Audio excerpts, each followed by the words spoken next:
Sa likod ng mga lumang dingding ng bahay, may mga lihim na nagtatago sa anino ng nakaraan.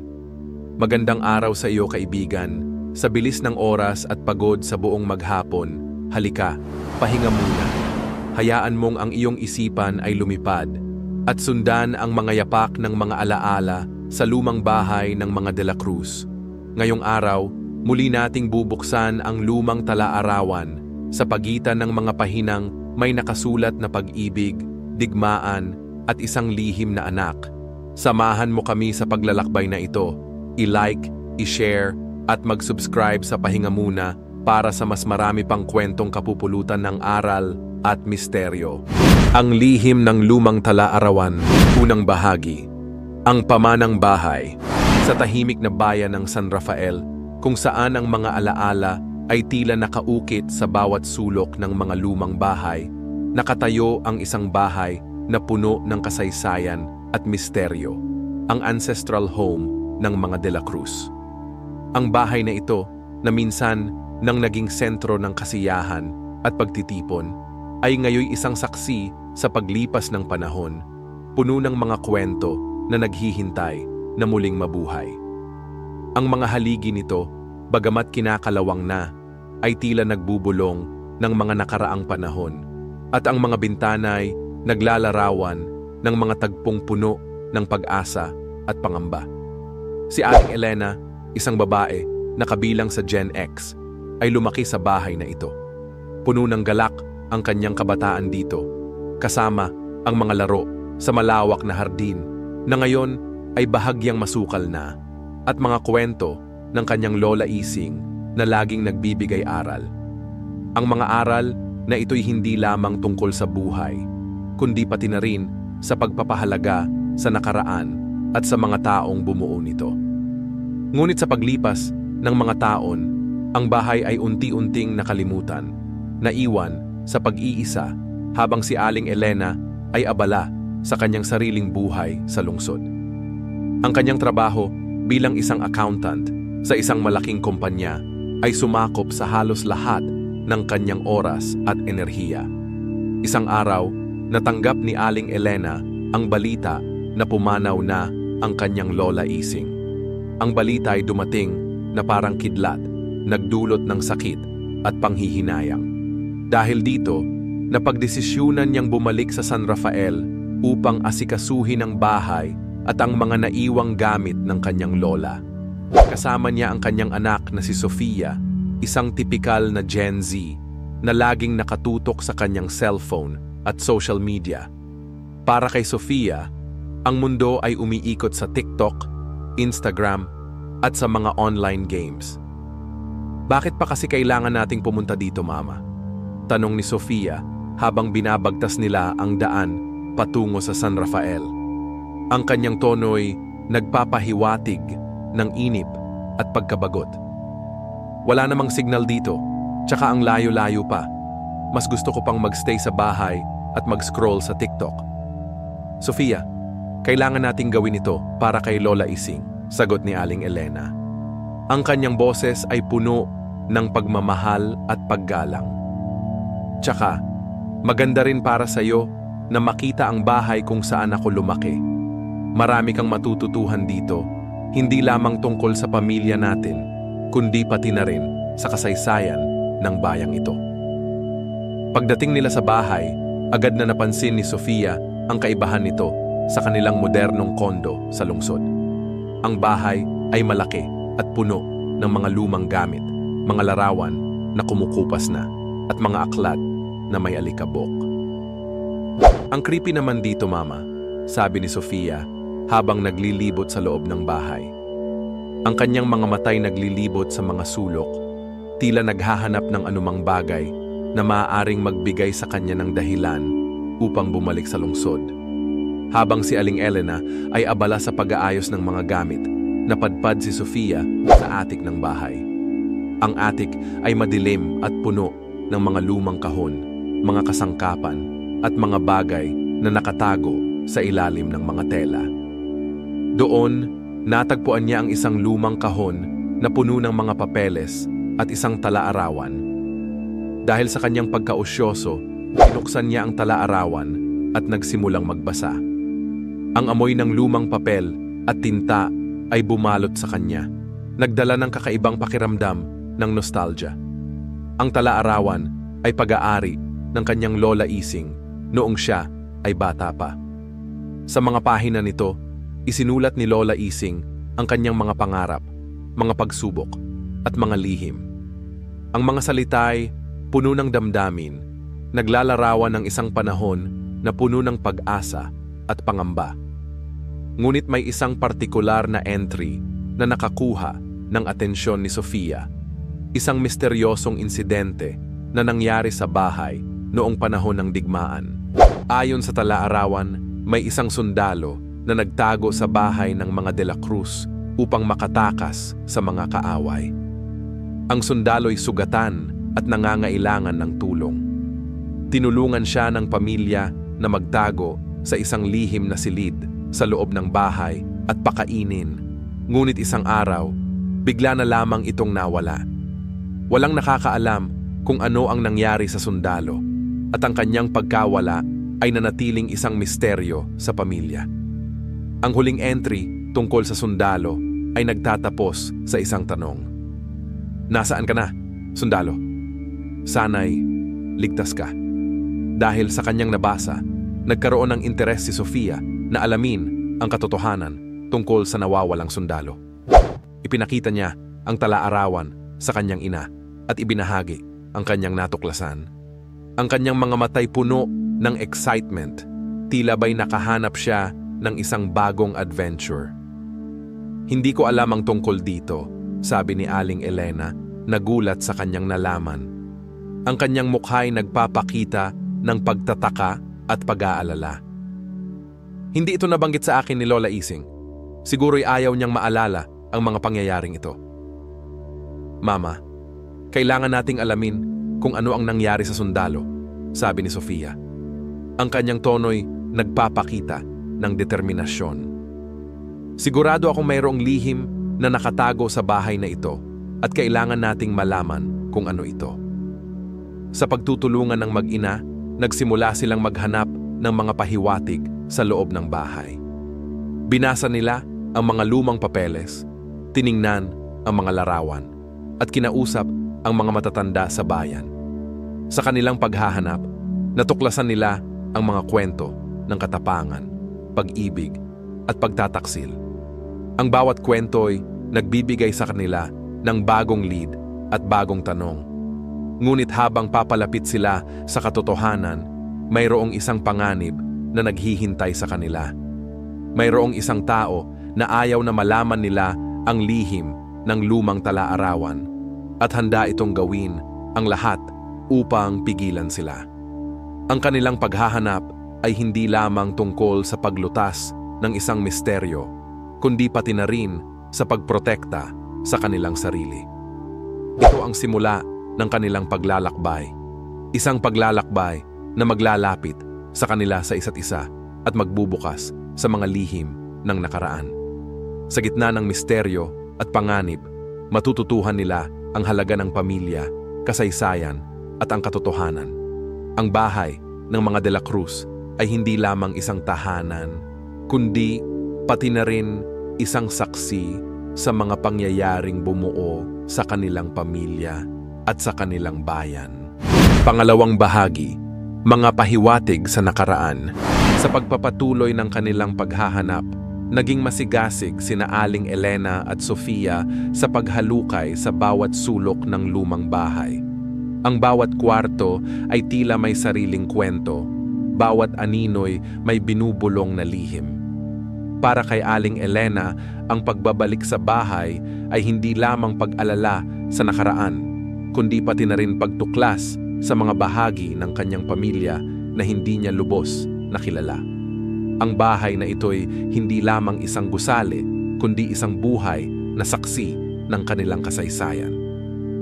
Mama, tignan mo ito! Sigaw ni Sofia na ang boses ay halos mawala sa ingay ng mga lumang bagay sa atik. May nakita akong lumang mapa na nakatago sa loob ng isang libro.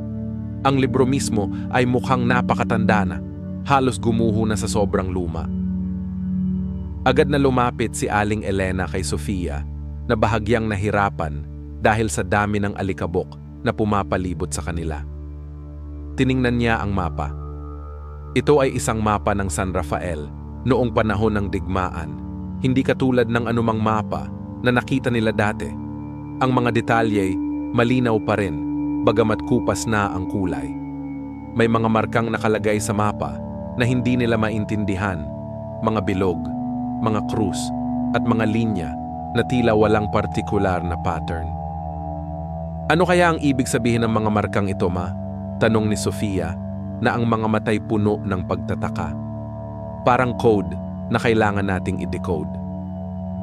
Hindi ko alam, Sofia, sagot ni Aling Elena, na ang isip ay nagtatangkang maghanap ng anumang pahiwatig. Pero sigurado akong mayroon itong kaugnayan sa misteryo ng sundalo. Baka ito ang susi para malaman natin kung ano talaga ang nangyari sa kanya. Napagdesisyunan nilang ipakita ang mapa sa mga matatanda sa bayan sa pag-asang may makapagbigay sa kanila ng kasagutan. Una nilang pinuntahan si Mang Tomas, isang matandang lalaki na kilala sa kanyang malawak na kaalaman tungkol sa kasaysayan ng San Rafael. Ang kanyang bahay ay puno ng mga lumang libro at mga artifact, isang testament sa kanyang pagmamahal sa nakaraan. Mang Tomas, mayroon po kaming ipapakita sa inyo, sabi ni Aling Elena na may paggalang sa kanyang boses. Baka po matulungan ninyo kami na maintindihan ito. Alam namin kayo ang pinakamaalam sa kasaysayan ng bayang ito. Tiningnan ni Mang Tomas ang mapa na ang mga matay naniningkit habang sinusuri ang bawat detalye. Napakunot ang kanyang noo, tanda na mayroon siyang iniisip. Ito ay isang lumang mapa ng San Rafael noong panahon ng digmaan, sabi niya, na ang boses ay puno ng awtoridad. Ang mga markang ito ay nagpapakita ng mga lugar kung saan nagtago ang mga sundalo at mga rebelde. Ito rin ang mga ruta na ginamit nila para makatakas sa mga kaaway. Mayroon po bang lugar dito na may kaugnayan sa pamilya de la Cruz? Tanong ni Sofia na hindi makapaghintay sa kanyang magiging sagot. Mayroon, sagot ni Mang Tomas na tumangu-tango.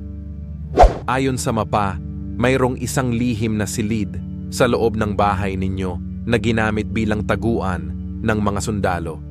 Ang silid na iyon ay protektado at hindi basta-basta makikita. Nagulat sina Aling Elena at Sofia sa kanilang nalaman. Hindi nila alam na mayroong lihim na silid sa loob ng kanilang bahay. Ang bahay na kanilang tinitirhan ay tila ba isang malaking palaisipan na kailangan nilang lutasin. Saan po kaya ang silid na iyon? Tanong ni Aling Elena na puno ng pag-asa. Hindi ko alam, sagot ni Mang Tomas na nagpakita ng bahagyang pagkadismaya. Pero sigurado akong mayroong paraan upang mahanap ito. Kailangan ninyong hanapin ang tamang pahiwatig. Sa tulong ni Mang Tomas, nagsimula silang maghanap ng lihim na silid sa loob ng bahay. Sinuri nila ang bawat dingding, bawat sahig, at bawat sulok ng bahay. Ang kanilang paghahanap ay naging masinsinan, halos obsesibo. Pagkatapos ng ilang oras na paghahanap, natagpuan nila ang isang kakaibang bahagi ng dingding sa silid ni Lolay Singh. Ang dingding ay tila mas makapal kaysa sa iba at mayroong bahagyang pagkakaiba sa kulay. Sa tingin ko, ito na yon, sabi ni Sofia, na ang puso ay kumakabog sa excitement. Sinubukan nilang itulak ang dingding at laking gulat nila nang ito ay bumukas. Sa likod ng dingding, mayroong isang maliit na silid na puno ng alikabok at mga lumang gamit. Ang amoy ng lumang kahoy at alikabok ay bumalot sa kanila, nagdala ng kakaibang pakiramdam ng nostalgia at misteryo. Ito nga ang lihim na silid, sabi ni Aling Elena, na ang boses ay puno ng pagkamangha. Sa loob ng silid, natagpuan nila ang isang lumang kahon. Binuksan nila ang kahon at natagpuan ang mga sulat, mga larawan, at isang lumang Uniporme ng sundalo. Ang uniporme ay kupas na, ngunit malinaw pa rin ang mga detalye nito. "Tignan ninyo ito," sabi ni Sofia. "Ito ang uniporme ng sundalong hinahanap natin. Sigurado akong ito ang kasuotan ni Ricardo." Sa mga sulat, natagpuan nila ang pangalan ng sundalo, Ricardo. Ayon sa mga sulat, si Ricardo ay isang sundalo na lumaban para sa kalayaan ng Pilipinas. Siya ay nasugatan sa labanan at nagtago sa bahay ng mga De la Cruz upang makatakas sa mga kaaway. Ang kanyang mga sulat ay puno ng pag-asa at pagmamahal sa kanyang bayan. Ngunit may isang sulat na nakapagpabago sa lahat. Ito ay isang sulat mula kay Ricardo para kay Lola Ising. Sa sulat, inamin ni Ricardo na umibig siya kay Lola Ising. Ngunit dahil sa kanyang tungkulin bilang isang sundalo, hindi niya maaaring ipahayag ang kanyang pag-ibig. Ang kanyang pag-ibig ay isang lihim na kanyang dinala hanggang sa kanyang kamatayan. Hindi ko akalain na mayroong ganitong kwento ng pag-ibig sa likod ng misteryong ito, sabi ni Aling Elena, na ang mga matay puno ng luha. "Pero ano ang nangyari kay Ricardo?" tanong ni Sofia. "Bakit siya nawala? At bakit hindi sinabi ni Lola Ising sa atin ang tungkol sa kanya?" Sa pagpapatuloy ng kanilang paghahanap, natagpuan nila ang isang lihim na mensahe sa likod ng isang larawan. Ang mensahe ay nagsasabi na si Ricardo ay pinatay ng mga kaaway. Ngunit may isa pang lihim na natuklasan nila. Ayon sa mensahe, si Ricardo ay mayroong isang anak kay Lola Ising.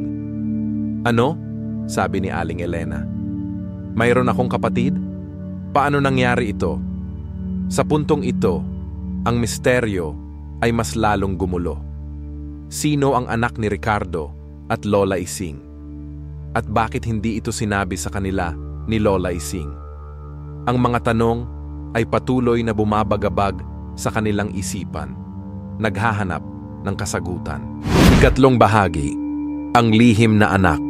Ang pagkakadiskubre sa lihim na anak ni Ricardo at Lola Ising ay nagdulot ng hindi masukat na pagkabigla kina Aling Elena at Sofia. Ang dating tahimik at payapang pagbisita sa lumang bahay ay biglang napuno ng mga katanungan at posibilidad. Hindi nila sukat akalain na sa likod ng mga lumang gamit at alikabok ay may isang malaking lihim na naghihintay na mabunyag.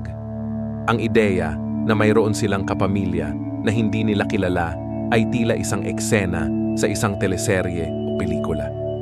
"Ma, hindi ako makapaniwala na mayroon tayong kapatid o pinsan na hindi natin alam," sabi ni Sofia, na ang boses ay puno ng pagtataka at pagkamangha. Parang ang dami-daming lihim na nakatago sa pamilyang ito. Parang ang buhay natin ay isang malaking puzzle na kailangan nating buuin. "Ako rin, anak," sagot ni Aling Elena, na ang mukha ay nagpapakita ng pagkabigla, pagkalito, at bahagyang excitement. "Hindi ko alam kung bakit hindi sinabi sa atin ni Lola Ising ang tungkol dito. Siguro, mayroon siyang dahilan. Siguro, natatakot siya na masira ang pamilya natin. Napagdesisyunan nilang ipagpatuloy ang kanilang paghahanap sa pag-asang makahanap ng anumang pahiwatig tungkol sa lihim na anak. Muli nilang binasa ang mga sulat ni Ricardo at Lola Ising. Nagbabaka sakaling may makita silang anumang detalye na makakatulong sa kanila. Ang bawat salita ay kanilang sinuri. Ang bawat pangungusap ay kanilang inunawa. Sa isa sa mga sulat ni Lola Ising, natagpuan nila ang isang pangalan, Gabriel. Ayon sa sulat, ito ang pangalan na ibinigay niya sa kanyang anak. Ngunit wala nang ibang detalye tungkol kay Gabriel. Wala ring kahit anong litrato o larawan niya. "Gabriel," sabi ni Aling Elena, na inuulit ang pangalan ng dahan-dahan. "Sino ka kaya? Nasaan ka na kaya ngayon?" Napagpasyahan nilang magtanong-tanong sa mga matatanda sa bayan, sa pag-asang mayroon silang maalala tungkol kay Gabriel. Alam nilang ito ay isang long shot, ngunit wala silang ibang maisip na paraan. Una nilang pinuntahan si Aling Marta, isang matandang babae na malapit kay Lola Ising at kilala sa kanyang matalas na memorya. "Aling Marta, mayroon po kaming itatanong sa inyo," sabi ni Aling Elena na may paggalang sa kanyang boses. "Naaalala niyo po ba ang isang lalaki na nagngangalang Gabriel? Anak po siya ni Lola Ising." Napakunot ang noo ni Aling Marta na nag-iisip ng malalim. Ang kanyang mga mata ay tumingin sa malayo, tila naghahanap ng kasagutan sa kanyang memorya. "Gabriel," sabi niya, "parang pamilyar sa akin ang pangalang iyan. Pero hindi ko maalala kung saan ko iyon narinig. Matagal na rin kasi iyon." Pagkatapos ng ilang minutong pag-iisip, biglang nagliwanag ang mukha ni Aling Marta. "Teka, naalala ko na," sabi niya. "Si Gabriel ay anak ni Ising sa isang sundalo noong panahon ng digmaan. Ngunit, hindi siya nakatira dito sa San Rafael. Dinala siya ni Ising sa Maynila para doon palakihin. Ayaw kasi ni Ising na malaman ng mga tao dito sa bayan ang tungkol sa kanya. Nagulat sina Aling Elena at Sofia sa kanilang nalaman. Kaya pala hindi nila kilala si Gabriel dahil hindi siya lumaki sa San Rafael. Ang lihim na ito ay matagal nang itinago ni Lola Ising." "Alam niyo po ba kung nasaan ngayon si Gabriel?" tanong ni Sofia, na puno ng pag-asa. "Hindi ko alam," sagot ni Aling Marta. "Pero ang huling balita ko, isa siyang doktor sa isang ospital sa Maynila. Matagal na rin iyon, kaya hindi ako sigurado kung totoo pa. Dahil sa impormasyong nakuha nila, nagpasya sina Aling Elena at Sofia na pumunta sa Maynila upang hanapin si Gabriel. Alam nilang hindi magiging madali ang paghahanap, ngunit handa silang gawin ang lahat para makilala ang kanilang kapamilya. Ang paghahanap na ito ay hindi lamang tungkol sa pagtuklas ng nakaraan, kundi pati na rin sa pagbuo ng kinabukasan." Pagdating nila sa Maynila, agad silang nagsimulang maghanap ng ospital kung saan nagtatrabaho si Gabriel. Nagtanong sila sa iba't ibang ospital. Nagpakita ng litrato ni Lola Ising, ngunit walang nakakakilala sa kanya. Halos mawalan na sila ng pag-asa. Ang malaking syudad ay tila isang maze na walang katapusan. Ngunit isang araw, habang nagpapahinga sila sa isang parke malapit sa isang malaking ospital, nakita nila ang isang lalaki na nagbabasa ng libro. Ang lalaki ay may edad na, ngunit mayroon pa ring bakas ng kanyang kabataan sa kanyang mukha. Mayroon siyang pamilyar na aura na hindi nila maipaliwanag. Ang kanyang mga mata ay puno ng karunungan at kabaitan. "Ma, tignan mo yung lalaki," sabi ni Sofia, na tinuturo ang lalaki ng palihim. "Parang may hawig siya kay Lola Ising. Tingnan mo yung ilong at yung ngiti niya." Tiningnan ni Aling Elena ang lalaki at napansin din niya ang pagkakahawig nito kay Lola Ising. Hindi niya alam kung bakit, ngunit nakaramdam siya ng malakas na koneksyon sa lalaki. Ang kanyang puso ay biglang bumilis ang tibok. Naglakas loob silang lapitan ang lalaki. "Excuse me po," sabi ni Aling Elena na kinakabahan. "Pwede po ba naming malaman ang pangalan ninyo?" Tumingin sa kanila ang lalaki at ngumiti. Ang kanyang ngiti ay nagpaalala kay Aling Elena sa ngiti ni Lola Ising. "Ako si Gabriel," sagot niya. "Gabriel de la Cruz." Nagulat sina Aling Elena at Sofia sa kanilang narinig. Hindi nila sukat akalain na makikita nila si Gabriel sa ganitong paraan. Ang tadhana ay tila nakikipaglaro sa kanila. "Kayo po ba ang anak ni Ising de la Cruz?" tanong ni Sofia na hindi makapaniwala. "Oo, ako nga," sagot ni Gabriel na nagtataka kung bakit nila tinatanong iyon.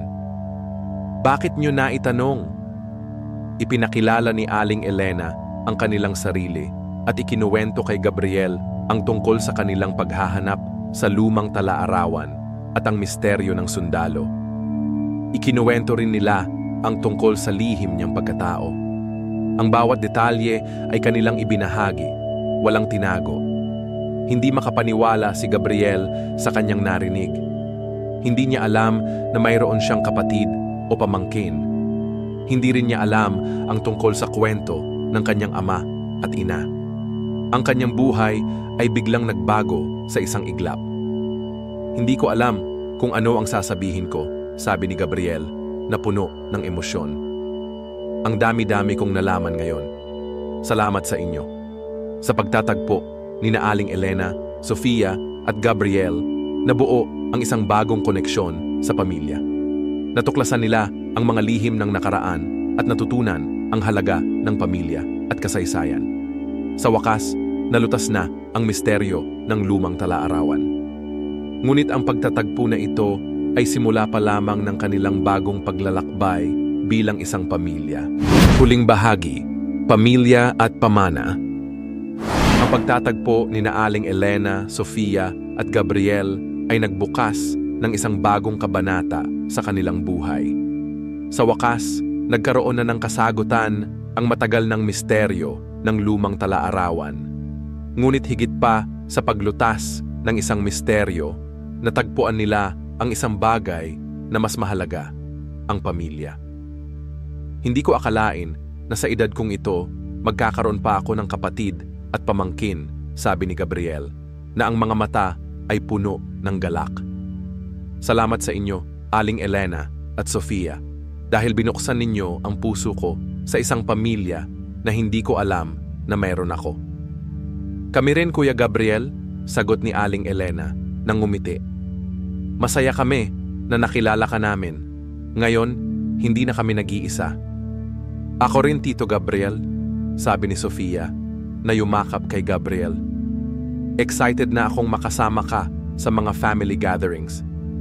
Sa mga sumunod na araw, mas lalong naging malapit sina Aling Elena, Sofia at Gabriel. Ikinuwento ni Gabriel ang kanyang buhay sa Maynila, ang kanyang mga pangarap at ang kanyang mga pagsubok. Ibinahagi rin ni Aling Elena ang kanyang mga karanasan bilang isang ina at ang kanyang mga pangarap para kay Sofia. Natuklasan nila na marami silang pagkakatulad, lalo na ang kanilang pagmamahal sa sining at musika. Madalas silang magpunta sa mga museo, konsyerto at iba pang mga cultural events. Natutunan din ni Sofia ang tungkol sa kasaysayan ng kanilang pamilya at ang kahalagahan ng pagpapahalaga sa nakaraan. Isang araw, napagdesisyonan nilang bumalik sa San Rafael upang bisitahin ang bahay ng mga De La Cruz.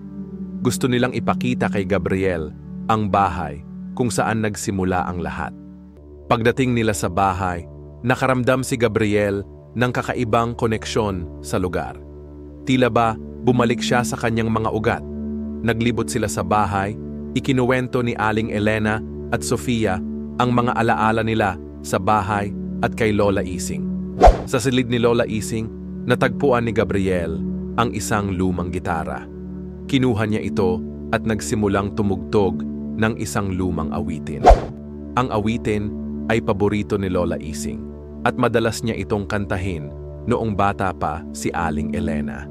Habang tumutugtog si Gabriel, napansin ni Aling Elena na mayroong isang pamilyar na melodiya sa awitin. Bigla niyang naalala na ito rin ang awitin na madalas kantahin ng kanyang ama.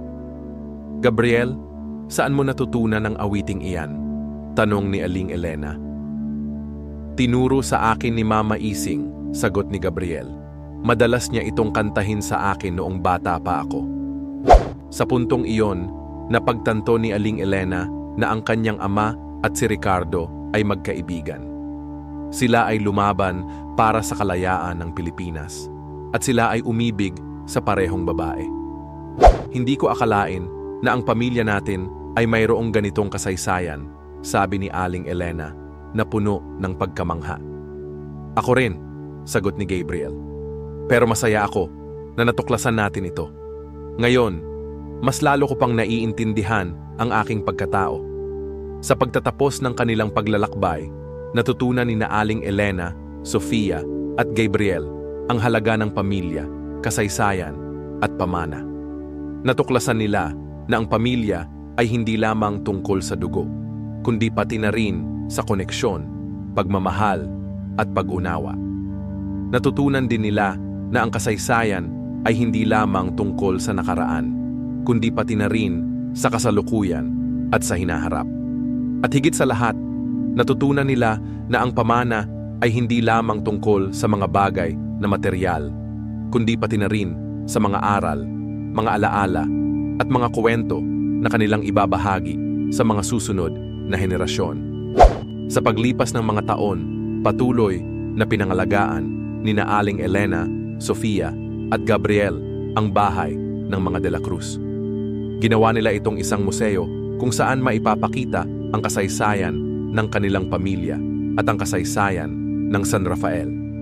Naging inspirasyon sila sa iba pang mga pamilya na pahalagahan ang kanilang pamana at ipagpatuloy ang kanilang mga kwento. At sa bawat paglipas ng henerasyon, ang lihim ng lumang talaarawan ay patuloy na ikinukwento, nagpapaalala sa lahat na ang pamilya ay ang pinakamahalagang